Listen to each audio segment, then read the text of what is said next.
கடந்த சில நாட்களாக, அதாவது 7ஆம் தேதியிலிருந்து விஜய் ஆட்சி அமைப்பதற்கு ஆளுநர்கிட்ட போனாரு. தற்காலிக ஆளுநர் தான். அவர் அடிஷனல் பொறுப்பு எடுத்திருக்காரு. கேரளா ஆளுநர் விஸ்வநாத் அர்லேக்கர். அந்த அர்லேக்கர் அவர்கள் என்ன பண்ணிட்டாங்கன்னா, அவர்கிட்ட கொண்டு போயிருக்காங்க. எல்லாருமே போயிருக்காங்க.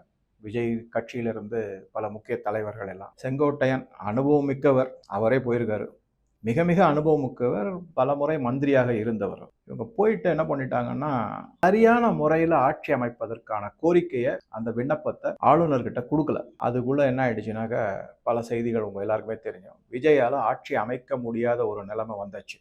என்னை பொறுத்த வரைக்கும் இதனுடைய ரெப்பர்குஷன் அப்படின்னு சொல்லக்கூடிய பின் விளைவுகள் மிகவும் மோசமானதாக இருக்கும். தமிழ்நாட்டில் தனிப்பெரும்பான்மையாக பெரிய கட்சியாக 108 எம்எல்ஏ அவருடைய கட்சியில ஜெயிச்சிருக்காங்க. அவரையும் சேர்த்து 2 இடத்துல அவரை ஆட்சி செய்ய விடணும்.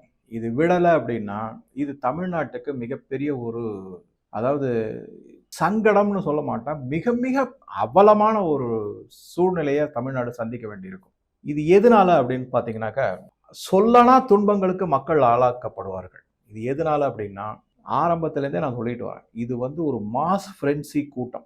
ஒரு வெறி பிடிச்ச மாதிரி விஜய் தான் ஆட்சி, விஜய் தான் தமிழ் முதல்வர், அவர் வாழ்நாள் முதல்வர், அப்படி இப்படிலாம் பேச ஆரம்பிச்சிட்டாங்க. இது மிகப்பெரிய ஒரு ஏமாற்றத்தை அவருடைய தொண்டர்களுக்கும் கட்சிக்காரர்களுக்கும் கொடுக்கும். அப்ப அவங்களுடைய மனநிலை அவர் என்னதான் தவறு செய்திருந்து சரியா முறையில கோரிக்கை வைக்காவிட்டிருந்தாலும் கூட, அவருக்கு தான் அனுபவம் கிடையாதுலாம் தெரியும்ல, நீங்க தானே சொல்றீங்க, கொஞ்சம் மன்னிச்சு அவர் ஆட்சி செய்ய விடுறதுக்கு என்ன, முதுகுல குத்திட்டாங்க அப்படிங்கிற பேச்சு தான் அடிபடும். அதுதான் எடுபடும். மக்களிடையே அதுதான் எடுபடும். திருப்பி நான் சொல்றேன், தமிழ்நாட்டில் இருக்கிற 5 கோடி மக்கள், 5.5 6 கோடி மக்கள் கிட்ட இதுதான் எடுபடும்.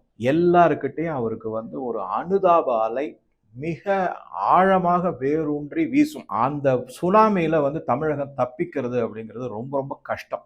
ஏற்கனவே நான் பல செய்திகளை படித்தேன். ஜல்லிக்கட்டு போராட்டம் மாதிரி மெரினா பீச்சில் விஜயனுடைய ஆதரவாளர்கள் தொண்டர்கள் எல்லாரும் கூடணும் அப்படிங்கிறாங்க. அடித்து நொறுக்கிடுவாங்க. பல இடத்துல பலவிதமான தகாத செயல்கள்லாம் ஈடுபட்டு இருக்காங்க. இதுவும் ஆட்சிக்கு வரவே இல்லை.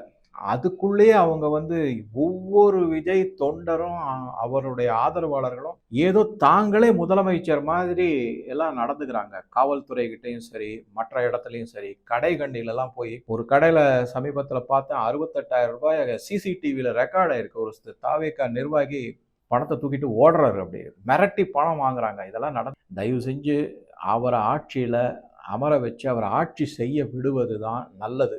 என்ன சார் இப்படி ஆதரவாக பேசுறீங்க அப்படின்னா, அதுக்கு காரணங்கள் இருக்கு. ஒன்று இந்த மாஸ் ஃப்ரெண்ட்ஸி, இந்த தயவு இதில் நம்ம 2 முக்கியமான விஷயத்த நீங்கள் கவனிங்க. நடிகர் விஜயினுடைய தொண்டர்களும் ஆதரவாளர்களும் தான் மாஸ் ஃப்ரெண்ட்ஸி பரவச நிலை அடைந்தவர்கள், தமிழில் தற்குறிகள் அப்படின்னு நம்ம சொல்லலாம். ஆனால் நல்லா புரிஞ்சுக்கோங்க, எம்எல்ஏவாக வெற்றி பெறாமல் விஜயையும் மற்றவர்களையும் பின்னால இருந்து இயக்கக்கூடிய மிஷனரிஸோ இல்லை அமெரிக்காவினுடைய டீப் ஸ்டேட்டோ இல்லை சிஐஏவோ மற்ற யாருமோ இந்த இடத்துல பாஜகவை கொஞ்சம் ஒதுக்கி வச்சிடுறேன். அது அப்புறமா பார்க்கலாம் நம்ம. இவங்களை மட்டும், ஏன்னா அவங்களும் இந்த கூட்டத்தில் சேர்ந்துருக்காங்க. அந்த மாதிரி பார்க்கும்போது அவங்க எல்லாம் தற்குறியே கிடையாது. அவங்க எல்லாம் மெத்த படித்தவங்க, நல்ல அறிவுள்ளவர்கள், புத்திசாலிகள். அவங்களுக்கு தெரியும் எந்த செஸ்ல விளையாடுற மாதிரி எந்த மூவை எப்படி நகர்த்தினா, காய்களை எப்படி நகர்த்தினாக்க அவங்களுடைய அஜெண்டா நிறைவேறும் அப்படிங்கிறது அவங்களுக்கு நல்லாவே தெரியும். ஆக மொத்தம் 2 கூட்டத்துக்கிட்ட நம்ம மாட்டிக்கிட்டு இருக்கோம். ஒன்று விஜயினுடைய ஆதரவாளர்கள் மற்றும் தொண்டர்கள், அந்த மாதிரி இருக்கக்கூடிய தற்கொலைகள். இன்னொன்று அவரை பின்னாடியிலேருந்து இயக்கக்கூடிய ஒரு மிகப்பெரிய ஒரு கூட்டம். அந்த கூட்டம் புத்திசாலித்தனமான கூட்டம். இதையும் அதையும் நம்ம ஒன்றுன்னு நினைச்சுக்கிட்டு கன்ஃபியூஸ் ஆகிடக்கூடாது அப்படிங்கிறது தான் என்னுடைய வேண்டுகோள். அளவுக்கு கேவலமான ஒரு பிஹேவியர்லாம் இருக்கு அப்படின்னு பார்த்தீங்கன்னா, போன வீடியோவில் சொன்னதான் மீண்டும் அதை ஒரு முறை சொல்றேன். 2,500 ரூபாய் விஜய் தன்னுடைய சொந்த பணத்திலிருந்து மகளிருக்கு கொடுப்பாரு அப்படிங்கிற மாதிரிலாம் லேடிஸ்லாம் பேசுறாங்க. ஸ்டாலின் அரசாங்க பணத்தை தாங்க எடுத்து கொடுத்தாரு, விஜய் தன்னுடைய சொந்த பணத்திலிருந்து எடுத்து கொடுப்பாருங்க அப்படிங்கிறாங்க. அந்த மாதிரிலாம் பேசுறாங்க. அது ஒண்ணு. இரண்டாவது கஜானா காலியா இருக்க, எப்படி இதெல்லாம் நிறைவேற்ற முடியும்னு கேட்டா, அதெல்லாம் நீங்க கவலைப்படாதீங்க. அரசாங்க கருவூலத்துல பணம் இல்லை அப்படின்னாக்க விஜய் 2 படத்துல நடிச்சு 5000 10,000 கோடி சம்பாதிச்சு டக்குன்னு கொண்டு வந்து அரசாங்க கருவூலத்தை நிரப்பி விடுவார் அப்படிங்கிற மாதிரி எல்லாம் பேசுறாங்க. பரவச நிலையிலையும் பைத்தியம் பிடிச்சும் வெறி பிடிச்சும் அலையிற கூட்டத்துக்கிட்ட வந்து நம்ம சேலஞ்ச் பண்ணக்கூடாது. அந்தலேருந்து அவங்க கொஞ்சம் கொஞ்சமா உணர்ந்து தன்னிலை மறந்து உள்ளவர்கள் தன்னிலை உணர வைக்கணும். எப்படி பண்ண முடியும் அப்படின்னா, விஜய் வந்து ஒரு தன்னுடைய கஷ்டங்களை எல்லாம் தீர்ப்பதற்கு வந்த தேவனால் அனுப்பப்பட்ட தூதுவர் அப்படின்னு நினைக்கிறாங்க. அந்த மாதிரி நினைக்கிறாங்க. இப்ப அவரை வந்து தடுத்துட்டோம்னா, அந்த தேவதூதனையே நீங்க முதுகுல குத்திட்டீங்கிற மாதிரி தான் மக்கள் ஃபீல் பண்ணுவாங்க. அதுதான் மிக மிக முக்கியமான செய்தி. இவங்களுக்கு விஜய் மற்றும் அதுல அந்த அந்த தமிழக வெற்றி கழகத்துல தேர்ந்தெடுக்கப்பட்டுள்ள எம்எல்ஏக்களை ஒரு குறிப்பிட்ட அது 108ல ஒரு 10 பேர் 12 பேர் போனாக்க பாக்கி இருக்கிற 95 பேர் வந்து 90லேருந்து 95 பேர் வச்சுக்க ஒரு விதமான அனுபவமும் கிடையாது. நிர்வாக அனுபவம் கிடையாது, நிதி மேலாண்மை அனுபவம் கிடையாது, அரசியல் அமைப்பு என்னங்கிறது கிடையாது, அரசியலை எப்படி நடத்துவது, அரசாங்கத்தை எப்படி மேலாண்மை செய்வது, கவர்னன்ஸ், இது எதுவுமே தெரியாது.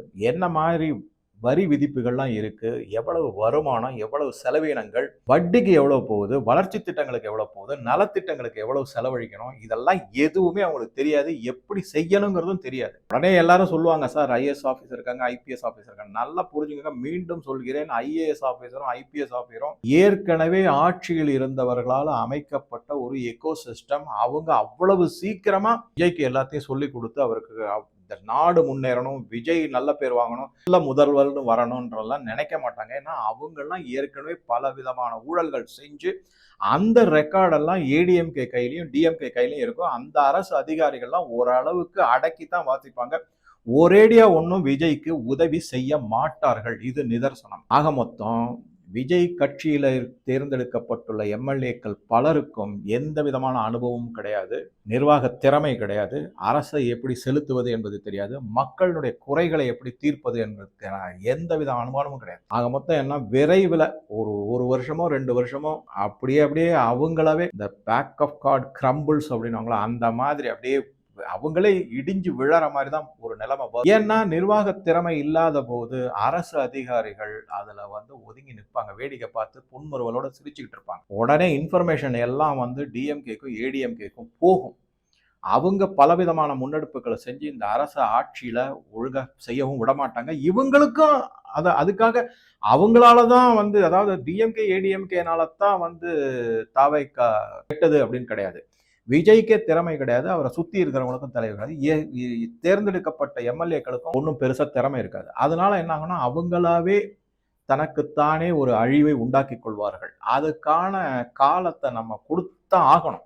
வாங்க வந்து ஆட்சி பண்ணுங்க. ஆட்சி கட்டில் அப்படிங்கிறது வந்து சினிமா கிடையாது, சினிமாவில் இருக்கிற சிம்மாசனம் கிடையாது, இது வேற மாதிரி அப்படிங்கிறத அவங்கள உணர்ந்தாங்கன்னா அவங்களே பலவிதமான தவறுகளை தங்களை அறியாமையே செய்வாங்க. நான் போன வீடியோல சொன்ன மாதிரி தவறுக்கு மேல தவறு செய்து அந்த தவறுகளை மறைப்பதற்கு 1000 பொய்களையும் சொல்லி குழப்ப நிலையில் ஒரு அழுத்தத்தில் வந்து விட்டா போதும் ஓடுறா சாமிங்கிற மாதிரி பண்ணுவாங்க.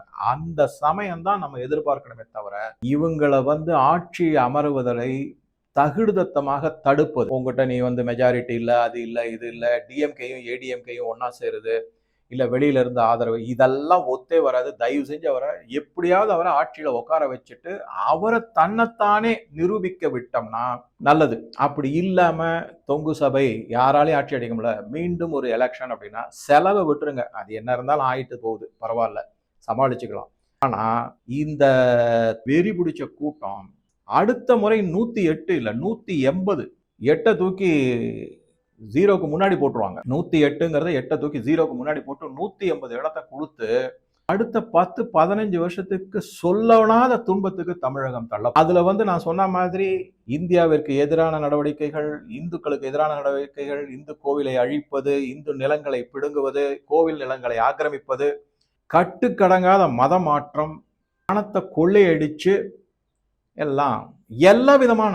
அதனால தயவு செஞ்சு இப்ப விட்டுட்டோம்னா ஏதோ ஒரு 5-6 வருஷத்துக்குள்ள அவங்களுடைய வண்டவாளம் தண்டவாளம் ஏறிடும். இந்த தற்குறி கூட்டமும் ஓரளவுக்கு உணர ஆரம்பிச்சிட்டாங்க. அப்பா நம்ம வந்து சினிமாவை பார்த்து மயங்கிட்டோம், அதுல செஞ்ச காண்பிக்கப்பட்டது எல்லாமே பொய்யான பிம்பங்கள், நிஜத்துல அந்த மாதிரிலாம் நடக்க முடியாது. நிர்வாகம் அப்படிங்கிறது வந்து மிக மிக கடினமானது, அதுல பல நெளிவு சுழிவுகள் இருக்கு, அதற்கான அனுபவமும் திறமையும் தேவை அப்படிங்கிறத உணர்வாங்க.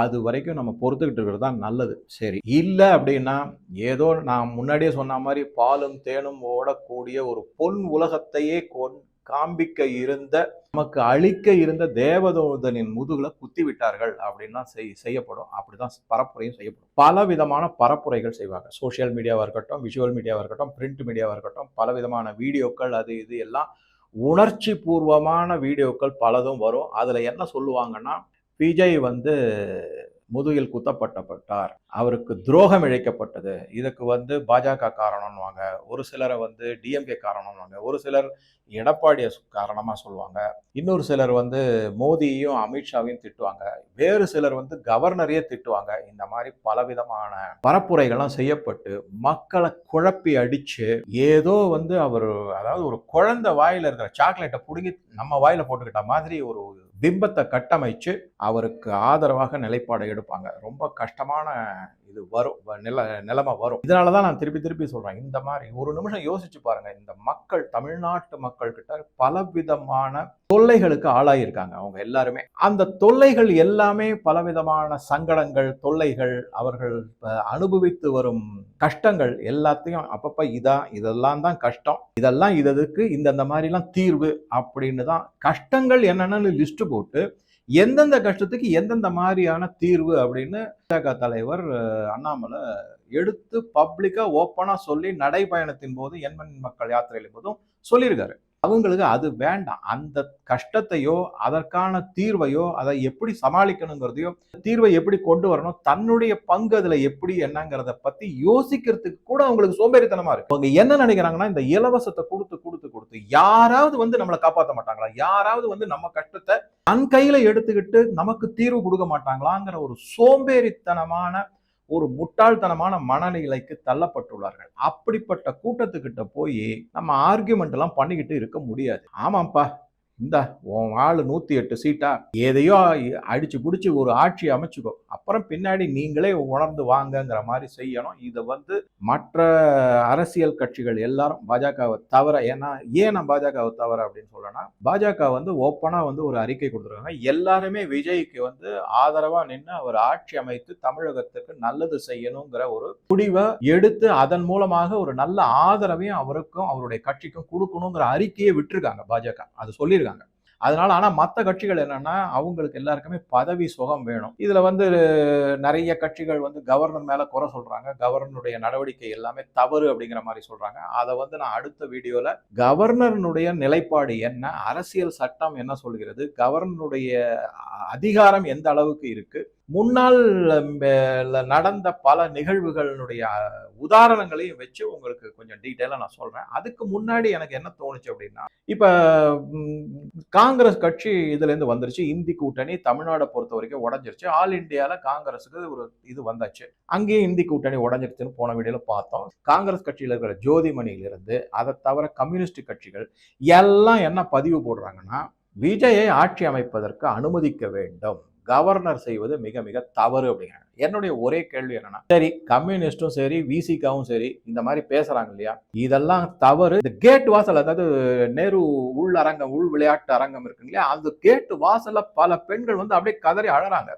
எங்களை உள்ள விட மாட்டேங்கிறாங்க, கேட்டா இன்னைக்கு பதவியேற்பு இல்லைன்றாங்க, எப்படியோ ஏமாத்திட்டாங்க, ஆனா நாங்க நிச்சயமா நம்புறோம், அவரை தவிர வேற யாராலையும் தமிழகத்துல ஆட்சிக்கு வரவே முடியாது அப்படிங்கிற மாதிரி நல்ல இதெல்லாம் நீங்க பாத்துக்கங்க. அதனாலதான் நான் திருப்பி திருப்பி சொல்றேன், நம்ம உணரணும் இந்த உண்மை நிலை என்ன அப்படிங்கறத நம்ம கண்டிப்பா உணர்ந்தே தேரணும், வேற வழியே கிடையாது. ஏன்னா அந்த மாதிரி ஒரு வெறித்தனமான ஒரு அனுதாப அலையும் அவர் மேல ஒரு பாசமும் வச்சு மக்கள் அவரை முதல்வரா பார்த்ததுக்கு அப்புறம் தான் நான் சாப்பிடுவேன் தூங்குவேங்கிற மாதிரி இருக்காங்க. அதனால அதை விட்டுறது நல்லதுன்றது என்னுடைய பாயிண்ட். கவர்னருடைய செயல்பாடு என்ன அப்படிங்கிறத அடுத்த வீடியோல கொஞ்சம் விரிவாகவே உங்க கூட ஷேர் பண்றேன். அது வரைக்கும் இந்த வீடியோ பற்றிய கருத்துக்களை பதிவிடவும் நன்றி, வணக்கம்.